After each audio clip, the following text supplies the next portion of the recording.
Hello, everyone, and welcome to Talk Nerdy. Today is Monday, April 1st, 2024, and I'm the host of the show, Cara Santa Maria. And as always, before we dive into this week's episode, I want to thank those of you who make Talk Nerdy possible. Remember, the show is and will always be 100% free to download as long as I've got it on the air. And I want to thank those of you who offset the costs of making this show by supporting it week after week. If you're interested in pledging your support, all you've got to do is visit patreon.com/talknerdy. You can pledge on an episodic basis. This week's top patrons include Daniel Lang, David J.E. Smith, Mary Neva, Brian Holden, David Compton, Gabrielle F. Jaramillo, Joe Wilkinson, Pasquale Gelati, Riva Keith, Ulrika Hagman, Allison Cordemunch, Antiasar. Oh gosh, there's so many interesting names here. Auntie Veiko Rosti, Benjamin Blue, Chris Riedinger, Krister Jansen, Doug Petitpierre, Frisso, Gray Gorman, Jeffrey Sewell, Jim Turman, Michael Davis, Roy Adams, Victor, and Wolf Witt. Thank you all so very, very much. All right. So this week, I had the opportunity to chat with Dr. Julia Serano. So Julia earned her PhD in biochemistry and molecular biophysics from Columbia and worked as a researcher in genetics, evolution, and developmental biology. She now mostly works as a writer, performer, and activist, and she has written several books, including Outspoken, Excluded, Sexed Up, and Whipping Girl. We're going to talk a bit about Whipping Girl because it's in its third edition now, but most of her work is sort of in the genderqueer and feminism activism space. Whipping Girl's subtitle is A Transsexual Woman on Sexism and the Scapegoating of Femininity. So a lot of the work is sort of in the world of transgender activism. And we're going to dive into a million different topics and learn an awful lot. And so, yeah, without any further ado, here she is, Dr. Julia Serano. Well, Julia, thank you so much for joining me today. Sure. Thanks for having me. We are recording on this dreary California Saturday. So you're in NorCal and I'm in SoCal, and it happens to be raining in both places, right? Yeah. I mean, we've had a lot of rain. We often have obviously we have drought issues as a state more generally, but we've had a particularly rainy winter so far. So we're in March, so that will end soon. So I'm really excited to chat with you, and I have, as is my way, I don't have any questions in front of me. I have one of your books in front of me. You've written several, and I really don't have a roadmap for how I plan for this conversation to go. There are so many different twists and turns we could take, but I think maybe to start, because ostensibly once upon a time my show started as a science show, maybe that's where we begin, because you yourself are a biologist. That's sort of how your career blossomed and your career journey began. So maybe that's where we start our story. What do you think? Sure. Yeah, that's great. Okay. Yeah. All right. Tell me a little bit about like what you studied in school and sort of where your academic career took you. Sure. So I was always interested in science as a kid growing up, but I didn't know exactly what I wanted to do. And then I eventually chose to major in biology in college because of the various science courses I'd had. I enjoyed biology the most. And so I did that. And then in college, of the classes I had, the one that I enjoyed the most was biochemistry, which at the time I would describe it, I had a lot of, it was my first introduction to a lot of molecular biology, thinking about, DNA and RNA and proteins and all that. And so I applied to grad school for that, and I ended up in Columbia University. And there the particular lab I joined, we did a lot of molecular biology as far as like our day to day techniques. But the focus of the lab was more developmental biology. And the way that I explain developmental biology for people who maybe aren't immersed in such things is every animal starts out as one cell that divides and becomes many different types of cells. So at the end, you have skin cells and muscle cells and nerve cells and so on. And so developmental biology, in a general sense, is trying to figure out how these developmental processes happen, and has, for people who aren't as interested in basic research, actually a lot of developmental genes that are involved in developmental biology actually play a lot of roles in, for instance, cancer, when things go awry with them. So basically, I did that, and then I came out to Berkeley, University of California, Berkeley, to do my postdoc. And a lot of the work I was doing, again, it was developmental biology and genetics in mostly fruit flies. And I worked on a couple different projects there. And then after that, I was a research specialist for a number of years, in a lab that did Evo Devo, which is looking at developmental biology, but doing a lot of comparing and contrasting between um, different closely related species. And so in this case, it was a lab we were working with a particular arthropod species, so a crustacean, and comparing how genes that say work, a particular way in fruit flies. There's a lot more known about fruit flies because of it being a model organism, and comparing and contrasting how analogs of those genes work in this other organism. So basically, that was my trajectory. I was at UC Berkeley between my postdoc and as a research specialist. I was there for about 17 years.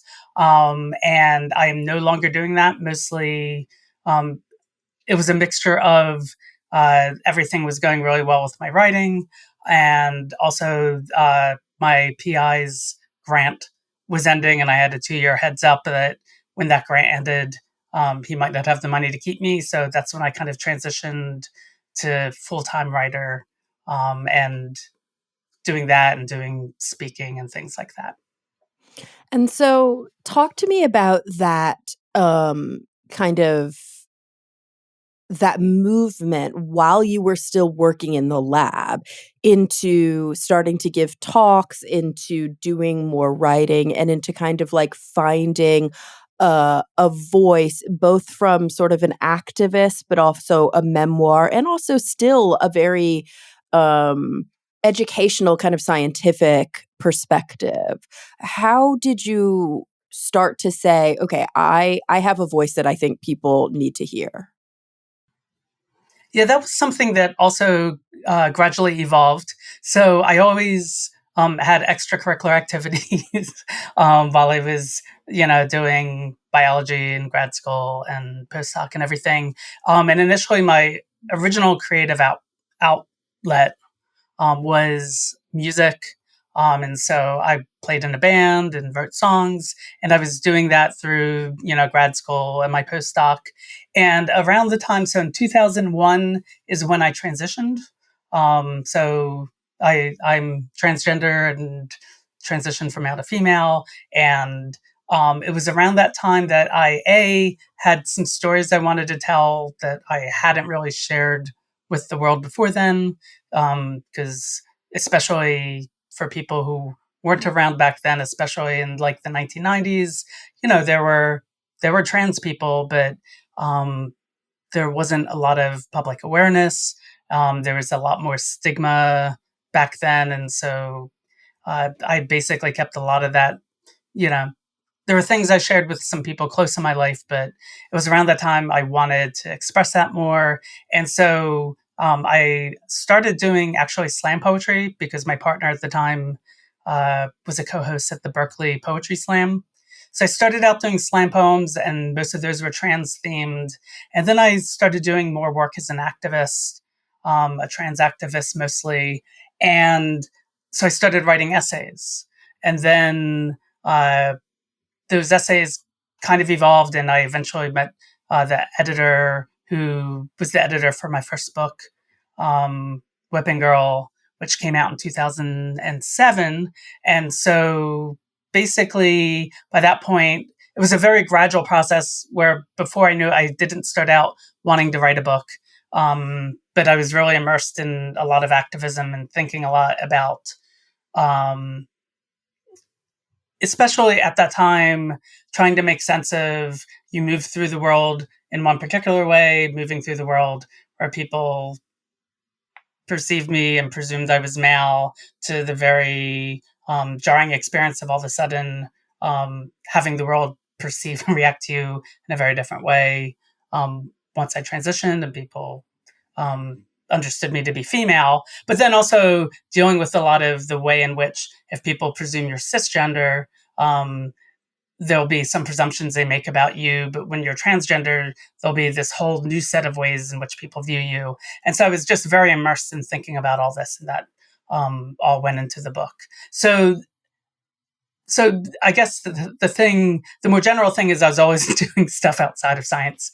It's just the specific focus of what I was doing changed. It's so interesting too, because there's almost this like full, as an, an outsider, I'm not you, I don't live your life. I'm, kind of meeting you for the first time today.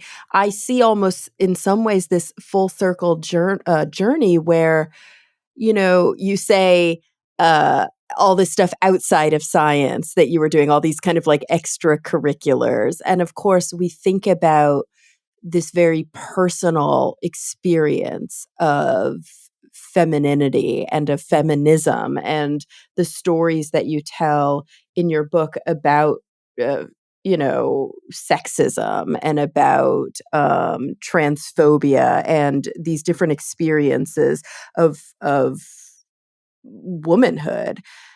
And yet now, a portion at least of your website and a portion of the work that you do has sort of brought back that expertise that you have in biology to help educate people about the trans experience from a biological perspective. And I think it's really, I think it's sad in some ways that that has become such a conversation, and I see it all the time in science communication. Anytime there is an affirming conversation that's had on the podcast, you get this rash of emails of people being like, "Can you explain to me how this works?" And it's like, "Oh my god, why are we still here?" But I get that the education is necessary.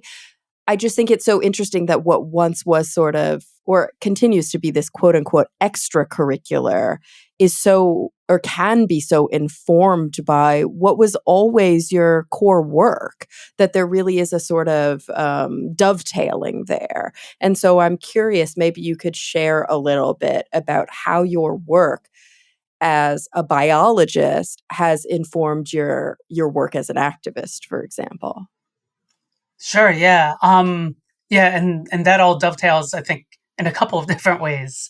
So, I think part of it was, as a trans person, uh, especially growing up as a trans child back when, a lot of it I kept to myself for a while, and then I started learning more and reading more, and started becoming more involved in trans communities, and a lot of that basically came down to a situation where people take a lot of aspects of sex, gender, and sexuality for granted. And I wasn't able to because I was having this very different experience. And so I think part of what was always going on for me, I feel like it was kind of an outgrowth of, being a scientist to some degree is looking at the world and being like, I wonder how that works. I wonder why that happens. And so I was definitely doing a lot of questioning and trying to figure out gender and sexuality and transness, just basically for myself.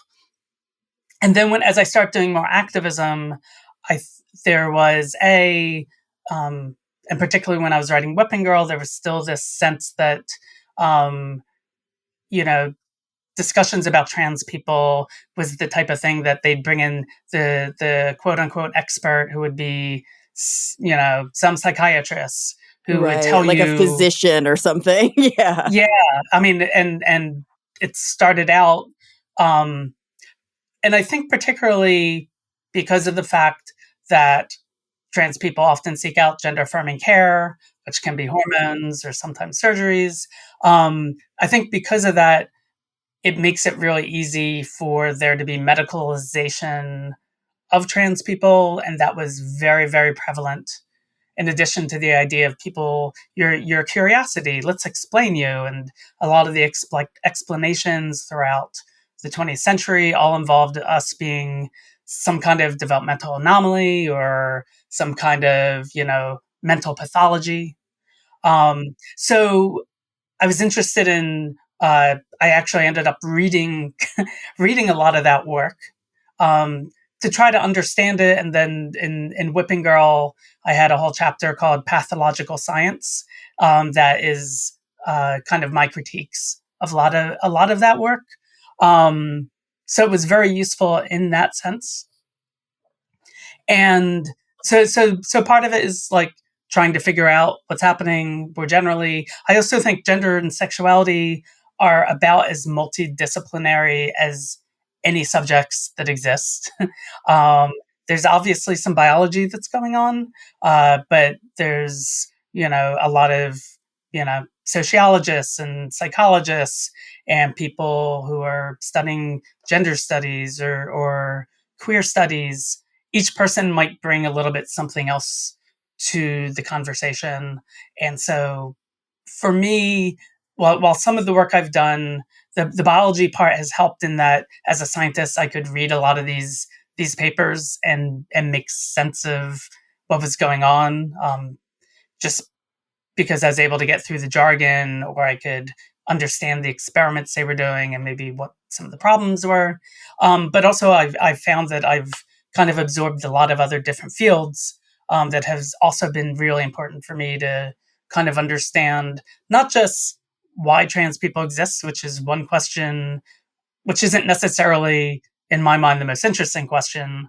A more interesting question is, why do people perceive and treat and interpret trans people the way they do? And for that, I've been able to draw from a lot of different kind of fields of study. Yeah, it's interesting how in some ways I feel like societally there is this real hang up on the biology of sex and almost a confusion between sex and gender. And in some ways, your expertise in biology, yes, is important to be able to teach people about biological sex, but really also to teach people how little bearing or how basically no bearing it has on gender. And, it's like knowing a lot about biology is helpful to educate why this is not necessarily a biological question. You almost need to know the biology to know why the biology is not really relevant to the question of gender, because it's so fascinating how many people get hung up on the biological question when it comes to gender. Do you find that as well? Yeah, and I think this kind of comes in. I think there are multiple different angles that people sometimes take into this. So I think the most basic one is we tend, and when I say we, I mean like human beings, like um, one bias or mindset that we often have is often called essentialism, which is kind of the idea if there are different groups of things, particularly if we view those groups as natural in some way or another, that we tend to believe that they share some kind of magical essence with one another. Yeah, And an like that they're example, not actually just constructs that we design, like develop, that they're somehow naturally formed and then we stumbled upon them, as opposed to us saying, I see things and I'm going to put them in these arbitrary buckets. exactly, yeah. And so Mm. I think that's part of the reason why people who believe in essentialism kind of either they'll go to God, they'll say, well, God made men and women Right. differently. And I don't know as a scientist how to argue against that other than I disagree. But a lot of people want to go to biology and they're like, oh, it must be chromosomes, it must be this, it must be that. And in actuality, essentialism completely doesn't work with biology because, you know, and I go into this. I should say I recently put out a video. It's like a talk length video on YouTube. It's called "Trans People and Biological Sex: What the Science Says," and I kind of Oh, go that's through the many great. different arguments about this because um, they've not only existed a long time, but they've become especially uh, relevant because of the fact that a lot of anti-trans activists will use biological sex as a way to kind of deny trans people's experiences. Yeah. And existence, sadly. Yes. And so I go into the many problems with that. So essentialism is a lot of times people are driven by essentialism. Sometimes people are driven by a sex gender distinction that believes that gender is complete just socialization and nothing more than that. And so if you believe that, then trans people once again must be deluded into thinking that we're, the wrong sex. And I explained why that's not true as well. But I think some of the main touching points that where I think biology has really influenced me is, for one thing, recognizing that sex, um, so there's sex, gender, and sexuality, and that these are multifaceted traits. So there are a lot of different sex traits that might not all line up within the same person. In addition, there's generally understood distinction between gender identity, which is kind of the gender you understand yourself to be, gender expression, which is whether you express yourself in a masculine or feminine manner, and sexual orientation. Um, and that these can differ from one another and differ from our physical sex.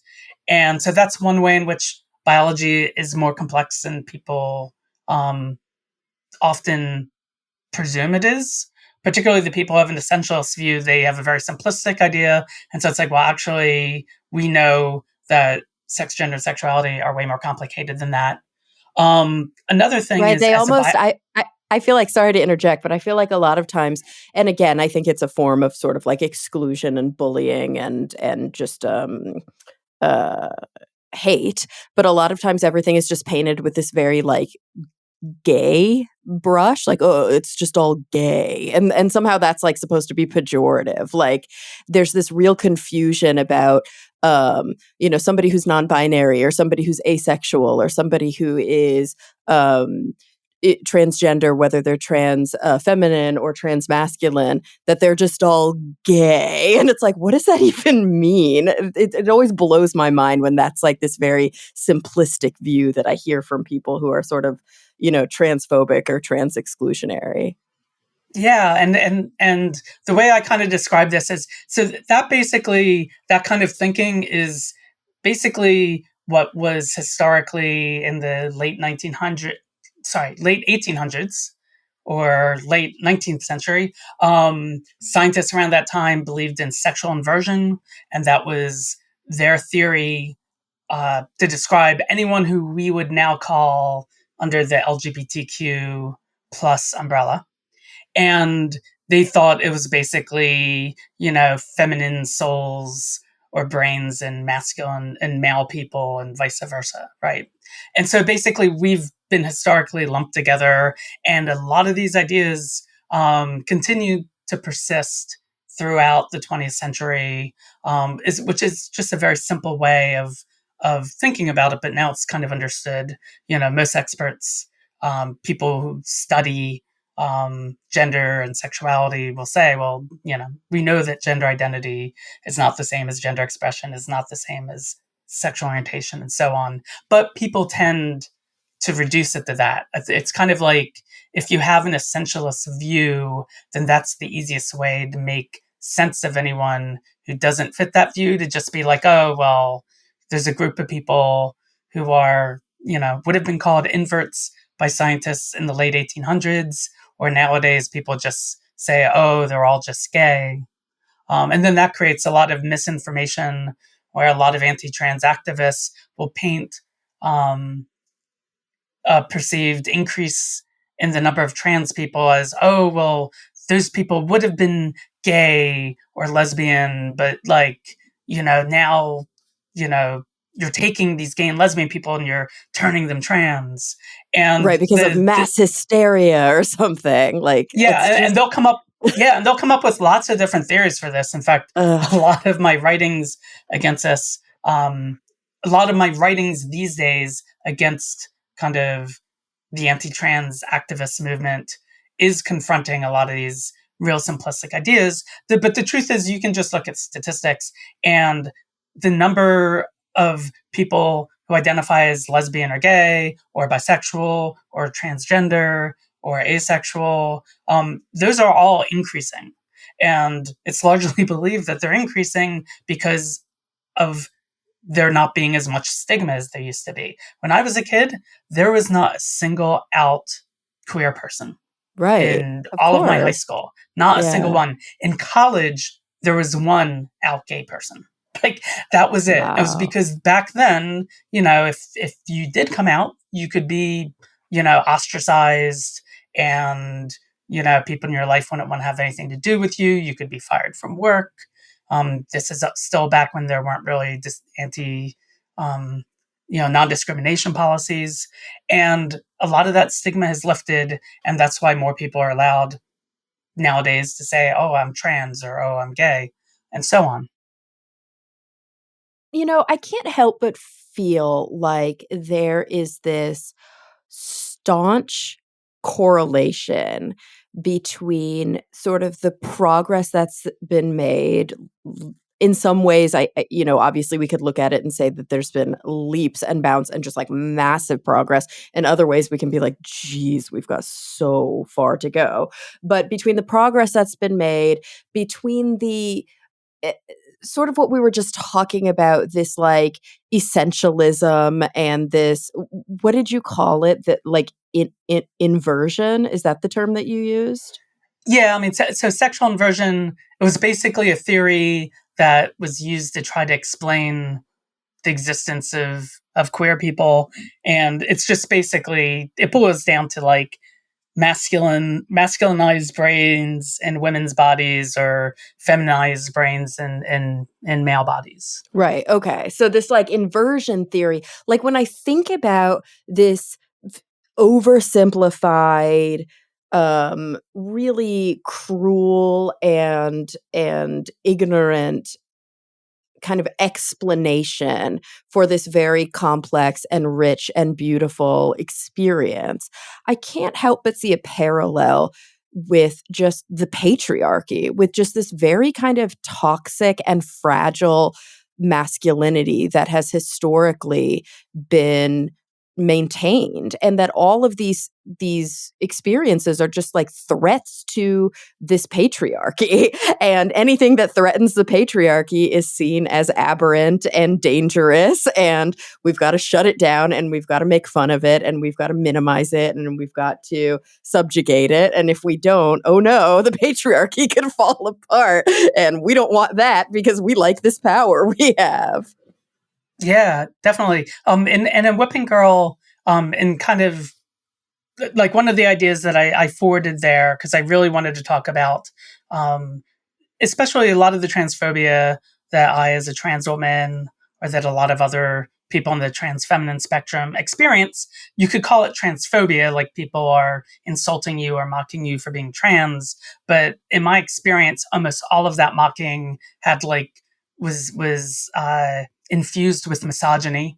Like Yeah, it wasn't just, totally. Yeah, yeah, yeah. yeah, it's not just that I'm bad because I transitioned. It's because I want to be a woman, or I want to be feminine, right? Right, that That's anything we kind of, relate societally as a feminine trait is somehow weaker than, less, whatever, valued in our society. yeah. And the way I discussed it in Whipping Girl was, I talked about how, like, forms of sexism that feminists have been talking about for a long time, you can kind of put them in two different groups. And so one I call traditional sexism, which is the idea that femaleness and femininity are inferior to or less legitimate than maleness and masculinity. But in order to keep that hierarchy intact, you can't have people blurring any lines. And so that's why there's oppositional sexism, which is kind of this idea that, men and women are inherently mutually exclusive, different groups of people who have completely separate sets of aptitudes and abilities. And so a lot of transphobia and homophobia, like a lot of that would fall under this umbrella of oppositional sexism. And in describing that, the way that I put it is that, you know, men are superior and women are inferior hierarchy only works if you can make sure there's nobody blurring any of the lines between Right. those two categories. And so, and for that reason, I think it's really important for all of us. If you're a straight cisgender feminist, you still, it's in your interests to oppose oppositional sexism and to work in alliance with LGBTQIA plus people. And so I think that works both ways as well. 100%. I mean, I think you even see this within, you know, I, I often in my work as a psychotherapist, I will recommend not just my cisgender male clients, but especially my cisgender male clients. I'll recommend that they watch this documentary that was made by Jennifer Siebel Newsom called "The Mask You Live In," about this kind of like toxic masculinity that we impose upon our young boys, that there's this pressure not to feel things, there's this pressure to have this like performative masculinity that is it's basically just the patriarchy in action, and it's so incredibly crushing for these young boys. It's so painful for them, and I think it's one of those things that we don't talk enough about, the fact that sort of the patriarchy in action harms cisgender men. I don't want to say as much as it harms, transgender women or cisgender women or even transgender men. I don't think it harms them as much because they walk around with like inordinate privilege, but it is harmful to them. For sure, it's harmful to them. And I don't think we talk about that enough. And I 100% agree with that. I think the way, and so I don't want to compare my experience with that of like a cisgender boy. I would say I had the experience of kind of being perceived that way, and so I definitely faced those same pressures. And there is like a really huge difference once you start reaching the age of puberty. Like when you're a young kid, like people encourage you to do boy things or to not do girl things, but there's still a little bit more. You're allowed to be a kid, you're allowed to express yourself in certain ways. And then all of a sudden, like right when, adolescence happens, it's like you're a boy and you know, you can't express yourself. You can't, there's this aloof quality that I remember, like, I remember doing because, like, that's just, I felt like I had to do it to survive, which is what a lot of teenage boys do, probably for similar reasons. Like, you need to be aloof and you need to act like you don't really care about anything. You can't really express how you feel about certain things. And that definitely feeds into a lot of the toxic masculinity stuff that happens. So, for instance, like during teenage years, like a lot of, girls I knew would talk about, oh, I have a crush on this boy, or they would talk about their feelings for people. Where if you were a teenage boy, you were not allowed to do that. Like you weren't allowed to say, oh, I have this crush on this girl. Like you couldn't really do that. And so like everything got reduced to, oh, she's hot. Yeah, or like I'm gonna Like, fuck her. Yeah. yeah, exactly. And that's really harmful for everyone involved. Obviously, that harm creates attitudes in boys, in some boys who will eventually, harass, or sexually abuse women because they've been taught to have this attitude that you couldn't really, you know, have that attachment Yeah, that with it this just person as an objectifies equal person. them. Yeah, Yeah. exactly. Yeah. It's, the phrase that they often use in the documentary, which I think is just so telling, is "man up."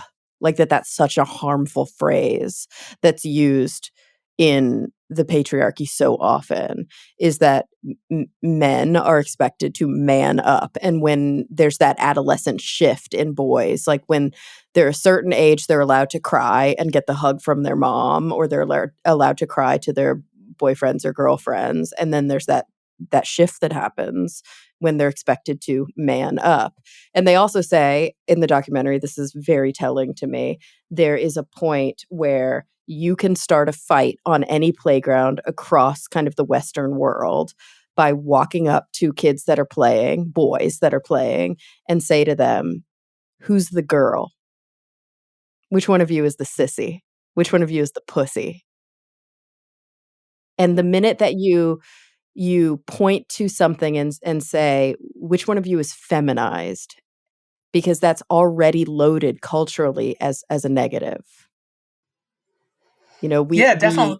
we equate with feminine properties these we make those things, as you said, in that first type of feminism, less than, inferior. Definitely. And I think this is a thing, like, people will talk about, there is a very real thing to, like, male privilege, right? But I will say that the way patriarchy works is that there are hierarchies of men within patriarchy. And, like, people will talk about, alpha males versus beta males. And a lot of that is that in order to win at patriarchy, you have to be the most dominant and to dominate everyone around you. That includes other men who you perceive as lower than you. And one of the most common ways to put down or undermine other men is by feminizing them, through feminizing slurs, um, for insinuating that they're not real men. And so that just happens all the way down, the chain of men doing it to each other. And obviously, women, and queer people bear the brunt of that, as us being even inferior to the most beta man, right? In Totally. their eyes. Yeah. And the behaviors themselves becoming um uh the behaviors becoming things that are viewed as, so like, what we do as a culture and a society is we feminize certain behaviors, and we say that they're human behaviors, like a need for intimacy, a need for closeness, emotion, having emotions, feeling pain, wanting to be touched. All of those things are basic human experiences and behaviors, yet we feminize them, and we've made them somehow only okay for men to experience if they're experiencing them with an opposite sex partner. But they're not allowed to experience them with anybody of the same gender. They're not allowed to experience them with friends, with confidants, with maybe sometimes with family members. They're not allowed to experience them with their own sons. It's horrifying. Like, somehow we've made it okay for women to have those experiences with other women. But the minute that a man experiences any of those feelings or thoughts, he is a feminized man. And somehow that makes him less than, when those are human experiences and thoughts that are universal. Yeah, definitely. Yeah. I mean, there's, the in Whipping Girl, the subtitle talks about the scapegoating of femininity, which was really important to me because I couldn't really separate out kind of the sexism that I've experienced as a trans woman, both as someone who, regardless of me being trans, people view as a woman, or the sexism, the misogyny that informs the transphobia that I experienced as a trans woman. But then also tying that to just the way in which femininity in general is degraded within society. And one of the things that I stressed, because a lot of times there's this idea, people have this idea that femininity is artificial. Um, the example I often use is, we'll say that, like, women get all dolled up, but what do men do before dates? They groom, like Right? animals in Yeah. the wild. They do. It's just purely natural what they do. And so there's this tendency to artificialize femininity. And I talk about in the book how I think some feminists, this isn't all feminists, but some feminists, I feel in a misguided way, have focused a lot of their energy on kind of buying into the idea that femininity is artificial and Right. telling girls and women that you should avoid that. And That if it's you like don't avoid it, performative for men or something like that, yeah, and not for exactly. ourselves. Yeah. Yeah, Yeah. and a lot of that language gets very scarily close to suggesting that women who are feminine are asking to be treated inferiorly, which that's bad. Yeah. But the point that I make is, I think with masculinity and femininity, I don't think it's helpful at all to think of any of them as artificial. They're all natural qualities, and people, a lot of times people want to talk about it being artificial, talk about makeup or high heels. It's like, well, let's just talk about, you know, enjoying aesthetically pleasing things, whether Mhm. it's kind of how you decorate yourself or how you decorate your house, etc. There are some people who are more feminine in that way, right? And it's not that enjoying aesthetically pleasing, decorations or clothing, it's not that that's a woman thing or a man thing. It's that it's a human thing that some people do more than others, but we code it as feminine in our culture. And Totally. because I think it's, that's the point there, the coding, because that is completely, again, arbitrary. Like, there is nothing inherently feminine about cleanliness or about flowers. We have decided societally to say that making the bed is feminine or the color pink is feminine, and that leather and tobacco and gray and black and disheveled and dirty dishes is masculine. Like, that makes no sense. Nothing about that is fundamentally masculine or feminine. yeah, exactly. It's bananas. And I think it's so important to, again, to travel, to read, to experience other cultures. There are some things that are universal, that's true. But it's also, there's nothing untouched anymore in the globe. So even when things are universal, we can't call them essentialist.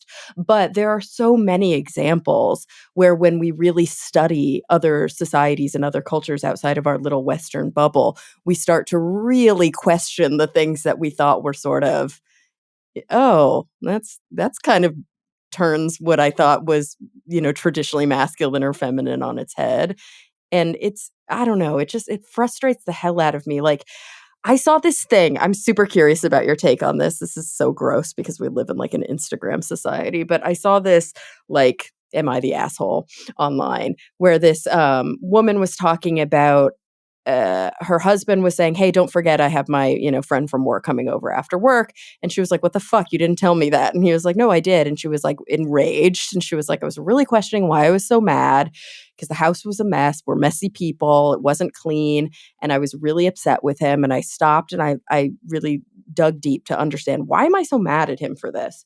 And then I realized, if if the house is dirty and his friend comes over, and his friend sees that the house is dirty, his friend is going to put all of the onus on me, because it's expected that a man has a dirty house.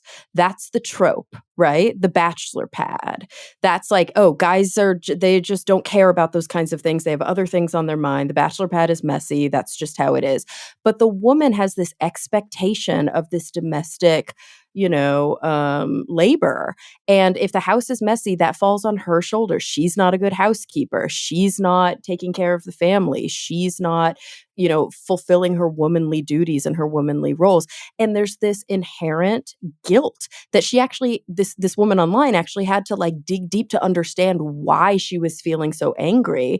Oh, it's because I feel guilty. Why would I feel guilty? It's because I have pressure on me to be the clean one, even though we're both equally dirty and equally responsible for this. It's fucked up. Yeah. No, it definitely, yeah. It definitely is. It's also, and thinking about, and this kind of ties it to, I was talking about in Whipping Girl, like critiquing a lot of the old 20th century, theories about trans people and everything that scientists were putting out at the time. And one of the most famous one was, there are multiple variations of it, but all blame, and they're mostly thinking about, you know, because of like trans masculine invisibility, these scientists are mostly thinking about trans feminine children. And, why is your son acting in a feminine manner? And they almost always blame the woman in one way or another. So Right, it's the like mother. Yeah. the dominant mother is the one, and then Oh, or the another one that refrigerator was, mother. yeah. Well, the other one I was going to mention is a belief that there was something wrong with the mother's hormones when the child was in utero that, feminized the boy. And, Mm-hmm. and once you're aware, I mean, it's just really obvious that it's, we live in a society where, in addition to like keeping the house clean, it's also an inordinate amount of pressure expectations are on the woman to be the one who does the child rearing. So obviously, if your child, is wrong because Right, they're is weird trans, wrong. Yeah, exactly. If your yeah, then hormones that are must be, yeah, then that's got your to be the womb mother's was fault, wrong. right? Yeah, Yeah, Jesus Christ.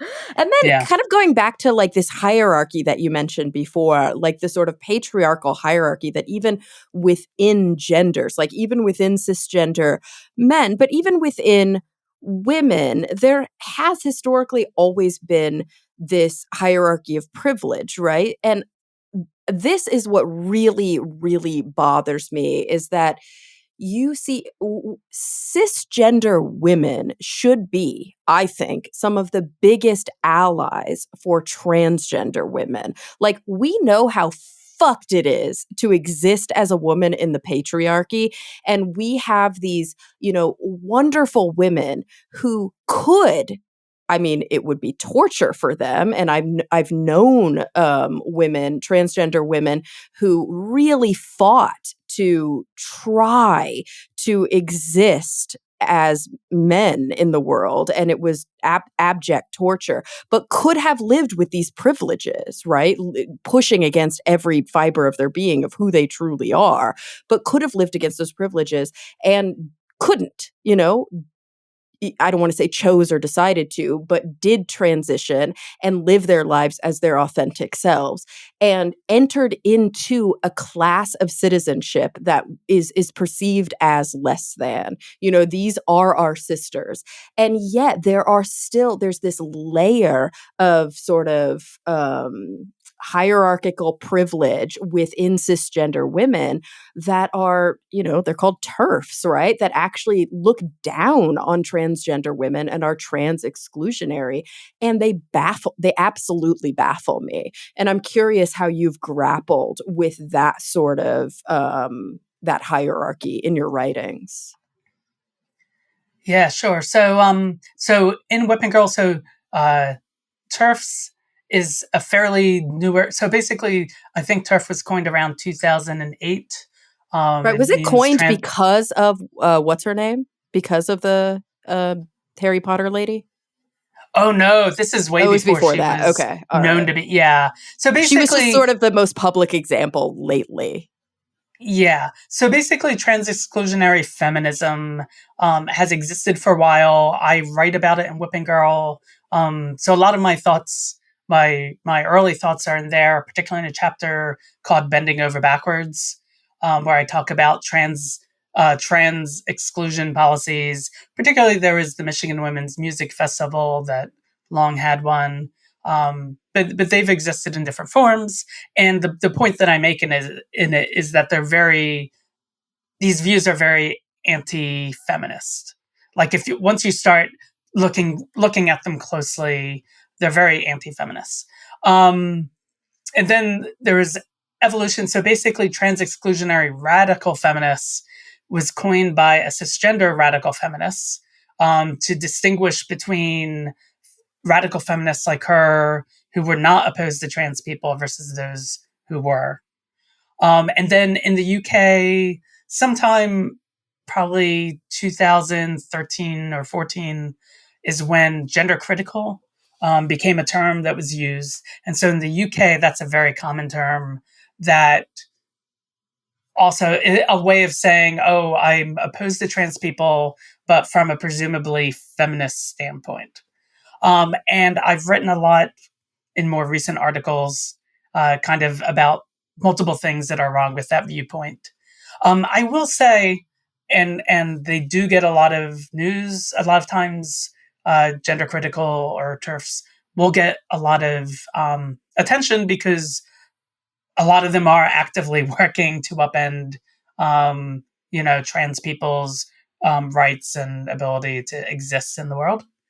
Um, but it's still, most surveys show that actually, when it comes to opposition to trans people, it's way more men than women. That Yeah, that women in doesn't general surprise tend to be me. more trans, inclusive or accepting than men more generally. But yeah, that definitely is a faction that exists, and I've written about it. Like I said, both in Whipping Girl and if you want any of my more recent essays on my webpage, which is juliaserano.com. If you go on the writing page, I list all my writings, like all my essays going way back to the early 2000s. You can read there, and I've written a couple things about it since then. Here's the thing that I'm super confused about when it comes to this sort of like exclusionary or anti activism is like, what's the point? Like, trans people exist. Like, this is the part that always blows my mind. Like, you exist. What are these people trying to accomplish? Are they trying to literally erase your existence? Like, I just have never fundamentally understood the purpose of movements that try to erase people that already are. Like, you are a person, you should have basic human rights. Like, it's so weird to me. Like, it would be one thing if you were trying to encroach on my rights, but you're trying to exist in the world. Why is that so threatening? Yeah. So, and it's interesting you said that, because one of a major gender critical argument that you'll hear them make is that they'll refer to it as gender ideology, and they'll say that this is just a recent invention and that trans people didn't really exist until the year 2012 or something like that. What? They will make these sorts of arguments. There's one gender critical person who wrote a book, and in the book, uh, she says that in Whipping Girl, I sort of popularized the idea of gender identity, which is not You're like, gender well, identity has thank you. existed I, since. I can't I really mean, take credit for that. well, that idea, gender identity has been used since the 60s. It Right. was cisgender, psychologists who kind of came up with that term. And, but it's important for their views to say, oh, well, this is a new phenomenon, because if they acknowledge that we exist, then they have to come grapple with the idea that what they're doing is trying to kind of make it impossible for a minority group to exist in society. And they really don't want to do that. But the thing I was going to say, if you actually go back to, there's a infamous book, 1979 is when it came out. It's by Janice Raymond, and it's called The Transsexual Empire. And it's kind of like the first anti-trans feminist book. And in it, she makes the argument in the very beginning that transsexualism is a completely new phenomenon. And obviously, if you go through history and look from culture to culture, you'll find trans people everywhere. We you know, gay people and other LGBTQIA plus people, we just have always existed in various forms. And maybe certain words, maybe the word transgender is a fairly new word, but we've existed in one form or another for many, many years. But even, And like, not really. Like, that's the thing too, like, yes, and sometimes underground because it might have been illegal or might have been viewed as, like, not, acceptable, but, like, not really even that. Like, you can always find cultures and societies where people were openly trans historically, and that's the part that it's like, do you just not read history? yeah, exactly. Since you mentioned J.K. Rowling as being a trans exclusionary feminist person. It's actually like last week, there's kind of a big, like, once every couple of weeks, there's a big brouhaha because she said something online, and then like trans people have to react to that. But she was writing in response to, so in during the first like gender affirming surgeries happened in around like the 1910s through 30s, mostly in Germany. And Germany was one of the most open societies for trans people. And there was this sexologist, Magnus Hirschfeld, who ran an Institute of Sexuality that, basically was advocating on behalf of not just trans people, but like all, all LGBTQIA plus people. And that they were like one of the first targets of the Nazis in the early 30s. And in fact, a lot of, if you see photos of Nazis engaged in book burning, like almost all those photos are of this Institute of Sexuality being burned down. And so like J.K. Rowling had this reaction of like, oh, trans people are really deluded. Now they're pretending that trans people were the target of Nazis during the Holocaust. It's like, yeah, No, but they actually there were. were. It's like, do you know about like, what was it? I think like the pink triangles that like, queer people wore, yeah, I mean, so like Yeah, that's there's like a established whole historical fact. there's a great documentary on Netflix about this. Like there's a whole like Berlin was probably one of the most queer inclusive places prior to the Holocaust on the planet. And there were doctors that would write trans people notes that said like this person is allowed to be who they are in the streets. They have a doctor's pass to dress how they want to dress. This is their identity. And like there were trans people openly out in like the 20s and 30s in Berlin. Like this is this is established. There are photos, lots of photos of this, And then of course they were targeted by the Nazis because they were quote different. I mean it just breaks my heart that like how do you not just like read a book, Like watch a documentary. It takes like an hour. Yeah. And yeah, and I think, a lot of times I get asked, especially now we're in this big anti-trans backlash, a lot of it very much resembling like a lot of moral panics Oh yeah, like where, satanic panic bullshit, all yeah, of and that. it's like, Yeah. trans people are less than 1% of the population, and there's no reason we should be taking up, you know, this much space in people's brains that they're like crafting nonstop anti-trans legislation, and you know and so a lot of times in thinking about this or being asked about it, my thoughts about the backlash, it's like, well, we've been through these actually a couple times. And so, that one example of like the 1930s is one. There's also a lot of progress. Trans people were very involved in the gay liberation movement and Stonewall, and everything, and so that was some progress that was being made, and there was a backlash against us, basically starting in like growing in the 80s. That Janice Raymond book I mentioned was like kind of a watershed of that, or you know whatever a bad high point is. And then like during the 80s, it's like trans people continued to exist, but a lot more underground, um, than was the case before then. And so there's nobody's going to get rid of us because we kind of just naturally pop up in families and communities, regardless of what their politics are or what their beliefs are. Like we're just a part of natural variation. Yeah, that's And the thing. You can't that's like saying like I don't it's like saying like I'm going to get rid of vegetarians or something. Like you don't choose to be transgender. You are transgender. You're a human being.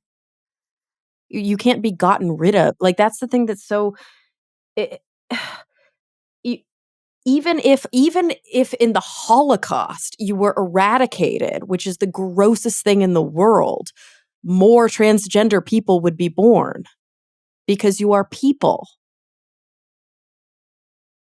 And I think that's such a, like, how is it that we're even sadly having to have this conversation? It's heartbreaking to me and it and infuriating to me.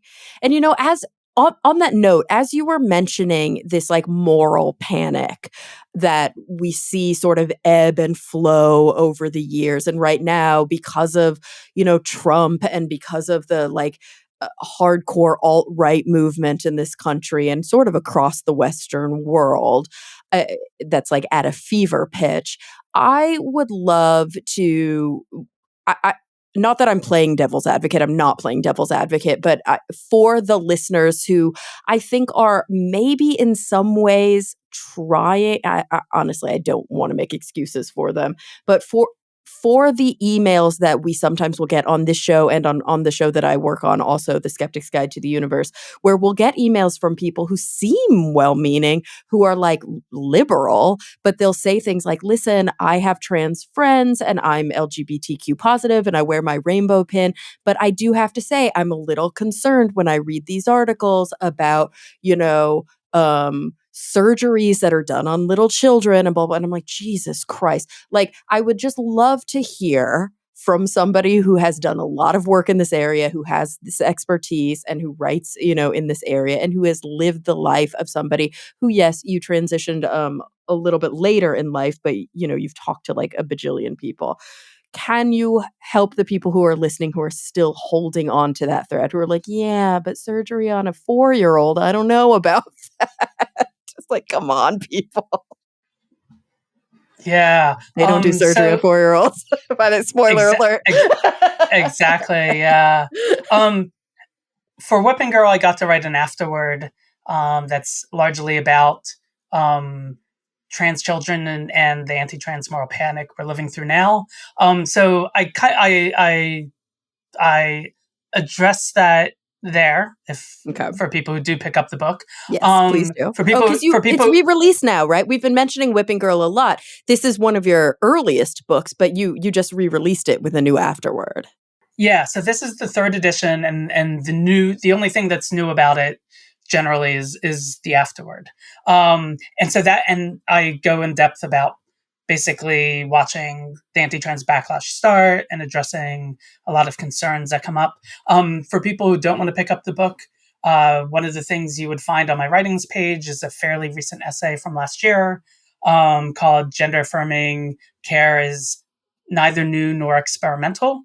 Right. And it's basically an essay that kind of addresses some of the main points, but then it has a list of over 100 research studies and reviews about gender affirming care since like the 1990s, which is around the time when a lot of the what we now think of as gender affirming care for trans youth was a lot of that was first happening.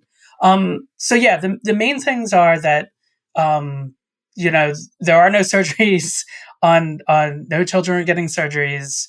Um, Basically, if you are a trans kid, there are a couple things that it's not just if a kid wakes up one day and says, "Oh, I want to be a boy, I want to be a girl." It's generally understood that it has to be insistent and persistent and consistent if the child is saying that they understand themselves to be the other gender. Um, there's basically a series of steps starting with like social transition, which is completely reversible. So a kid might go to school as their identified gender. So they might change their name and their pronouns and the clothes they wear, but that's completely, reversible. Yeah, they And might get a then haircut or wear a binder or do things that, yeah, are like yeah, and helping then them affirm that don't require medical intervention.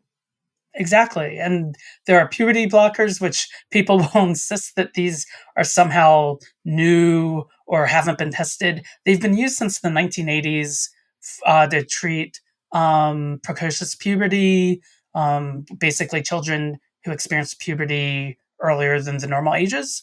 They've been used since the 1990s to basically uh, temporarily hold off puberty happening so that the kids might be able to have another couple years to be sure. And so it's not until like later in their teens often the age of 16, where they might be going on cross sex hormones, which those are somewhat reversible depending on how long you're on them. But anyway, so there's no such thing of like forcing young children into this. Second of all, there's no forcing of anything going on. I've never once ever heard of any parent who was kind of pushing their kids into transitioning. If I've anything, it's never the opposite. Yeah, exactly. And I don't even know trans people. I've never heard of a trans person say, "Oh, I think we should make more kids trans," or whatever kind of Right. conspiracy theory stuff is going on in people's heads. Nobody is transing anybody, No, right? no. If anything, trans people are being denied the opportunities left and right to be able to experience their lives as the gender that they identify with. And, I would love to see, I mean, this might sound radical, but more opportunities for children who are living in rural areas who are afraid to come out to their parents or to their healthcare providers.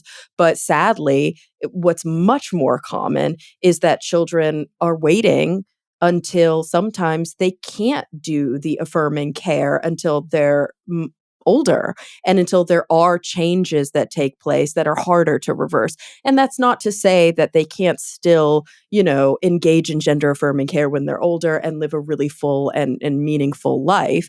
But sometimes, the affirming care isn't as, I don't know what the right terminology here is, but as I don't know, effective, because they are having to wait until they're much older because they're too afraid or they're not getting the support that they need. Yeah, no, definitely without a doubt. There are two things. There are two things that I always like to kind of stress to people who maybe are less trans aware about all of this. And it's like, so one is the biggest tell. So people who are saying, "Oh, well, I'm just worried about these children," you know, uh, being pushed into it or pressured into it, or the fears of so-called social contagion, which I've written about a lot. You can find that on my writing site. The idea that like that being trans is like the cooties and kids are infecting one another with it. Right, yeah. And That's such a common view. yeah, and so I mean,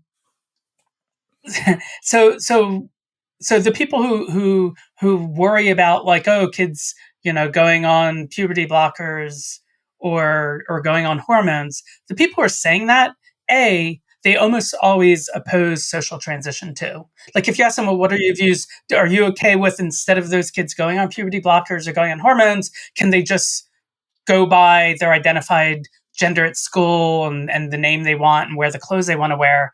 Almost always those people are opposed to it too, which lets you know that they're opposed to trans people, Right, unless you know that's right? not a good faith argument to begin with. Yeah. Yeah, And then the yeah. second thing is that they will act as though gender affirming care is some kind of new and active intervention that, whoa, maybe we should slow that down, right? And that presumes that doing nothing is like this passive, everything will just be fine. And that's not true at all. Doing nothing means that these kids are going to go through a puberty that they don't want. That if you're worried about irreversible, effects of hormones, well, puberty has hormones involved, right? And there's lots of studies showing that disaffirming kids' genders have very negative consequences, both short term and long term, on their health and well being. So Yeah. if you hear someone who is opposed to gender affirming care for trans youth who doesn't address, well, what about disaffirming their genders? Isn't that bad too? Or if they don't say anything about being, well, I'm pro social transitioning, but I'm a little bit worried about the puberty blockers. Like if you don't hear people saying these things, then they're being consistent. They're being consistent in that they don't want kids to be trans. They don't want anyone to be trans. It's interesting too, the latter that you mentioned. I think it does fall into a cognitive bias that I see quite a lot, that I grapple with clients as an existentially practicing psychologist. And I think I can't remember what this cognitive bias is called, but it's almost like a form of the naturalistic fallacy, where like a perfect example was around the COVID vaccine, where people will think that not acting is somehow safer than taking on the risk of action, because they'll calculate that the risk of action is somehow now loading them with blame or fault. But if they don't act, then they eschew blame or fault. So a lot of people were like, well, if I do the vaccine and then it turns out after the fact that there's harm associated with it, then I am at fault for having done the vaccine. But if I don't do the vaccine, then I'm skirting that harm. But really, there's so much more harm involved in not getting vaccinated for COVID. And that's a really hard calculation for a lot of people to grapple with. And so for me, it's a big thing that I talk about in existential psychology. One of the big kind of tenets of existential psychology is choice and freedom and responsibility. And we often grapple with the fact that no choice is a choice. Not doing anything is a choice in and of itself. If you choose Yeah, not definitely. to act, you're still making a choice. And you have to Yeah, grapple with the definitely. consequences of that. And I think that points to exactly what you're talking about with, if you have a child and your child is screaming to you, my name is not Joe, it's Jan. I am a girl, and I know that you've called me Joe your whole life, and I know that you keep trying to tell me I'm this person that I'm not, but I'm telling you this is who I am, and I want you to help me be the person I know that I am inside. And you're like, we're just going to wait a little bit longer and do nothing. You are telling that child, I am not affirming who you are. I'm not listening to you, and I am telling you you're somebody that you're telling me you're not. That is a choice. Yeah. No, definitely. And I 100% agree that that bias that you're talking about of people thinking being passive has less risk than being active, even though they are both choices. I definitely think that that's involved. And I think that there's another bias, kind of an unconscious bias that I've actually become uh, particularly so. My most recent book before the third edition of Whipping Girl came out, it Mhm. was called "Sexed Up: How Society Sexualizes Us and How we can fight back." And a Mhm. lot of it basically is about how we perceive and interpret sex and sexuality, and um, and people being sexualized. And I talk a lot about stigma in it because I think stigma is a big driver.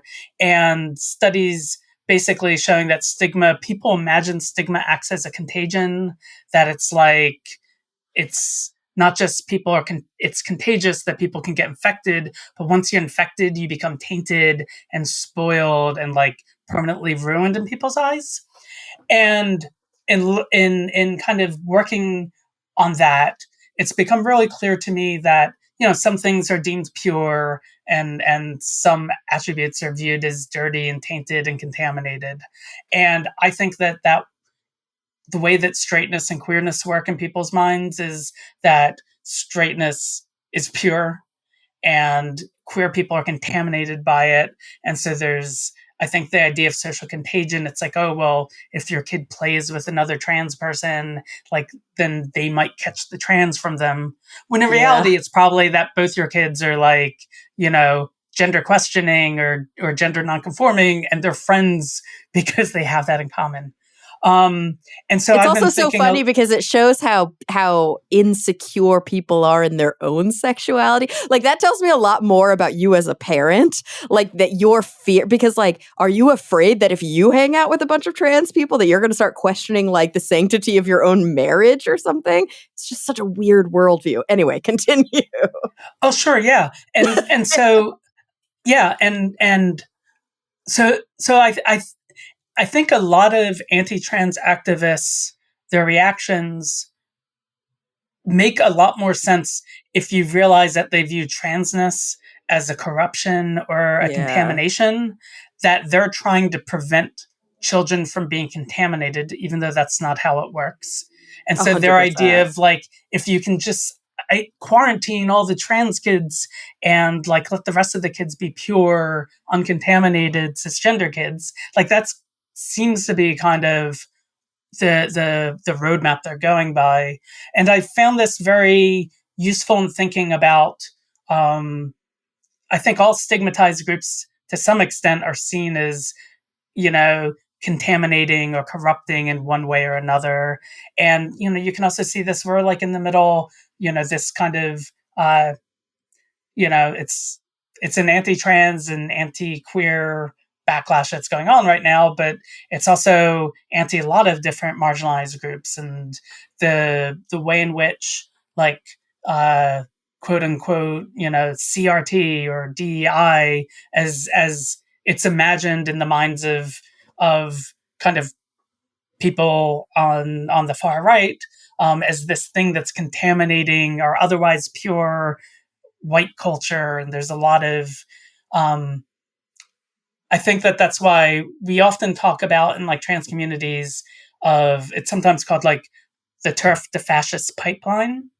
That Oh, refers yeah. to I mean, for people who sure. they Yeah. start out being a little bit anti-trans, and then they become like a little more virulently anti-trans. Like they started like trans skeptical and then a little more virulently anti-trans, and the next thing you know, they're like, you know, working with Nazis I or, think you know, that's a working with great way to people. put it too, like fascist, because I think we often will talk about like white nationalism or we'll talk about misogyny or patriarchy, but that doesn't capture it all. Like what we have to use all these different specifiers to talk about this, like whatever that is, that fascist, but I guess you can also be a fascist woman. Like, you know, but this like white Yeah, nationalist, anti-woman, anti-trans, you know, that pure misogynistic male awfulness. I don't know what you call that. The yeah. And so, Nazi. Yeah. yeah, and so if you think of it like that, it's like the Yeah. idea of like straight people, you know, wanting to keep straightness pure, and so Ugh. you have to quarantine queer people. That's very similar to how kind of a lot of like Christian nationalists look at um, basically any non-Christian religion or atheism. They view it as this corruption, right, of their Mhm. pure Yeah. culture. And that's exactly how you know, like white nationalists view people of color as like, well, we have this pure culture, but then there are these, you know, immigrants coming in, or there's, you know, Yeah, kind they're of the mixing with us and the yeah, eventually and it's the all like gonna be talking, yeah, and mhm. talking about critical race theory is going to like infect our children and they'll no longer be pure. It's like, yes, because they'll know what racism is. Like that's Exactly. what you're doing. Yeah. You're not Yeah. letting them learn about racism and why it's bad.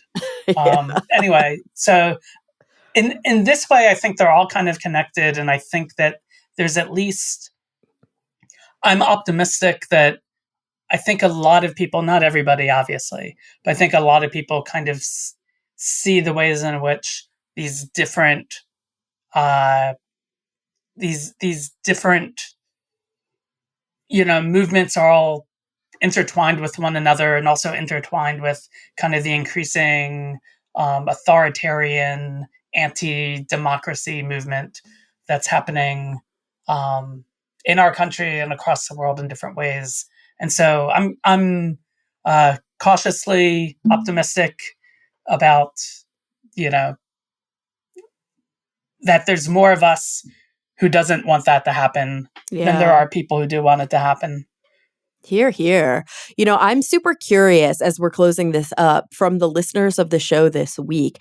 Like, how many of you, I don't know how many of you are going to be willing to reach out to me on social media and tell me this, or like message me on Patreon if you're one of the patrons. But I'd love it if you would. How many of you were like just vigorously nodding your head this whole time? And how many of you were like, I never thought about that. I'm learning something new this week. You know, especially with regards to making these sort of intersectional connections. Like maybe you always had this very strong understanding of white supremacy and now you're you're making that connection to this, anti-trans viewpoint or this misogynistic viewpoint or this, perpetuation of the patriarchy or something. So I'm super curious just how this episode affected you, how you received it, if you learned anything new from it, because I just think that it was really intersectional and really put a lot of pieces together in a way that was so important. So Julia, I have to thank you for taking the time and chatting with us today.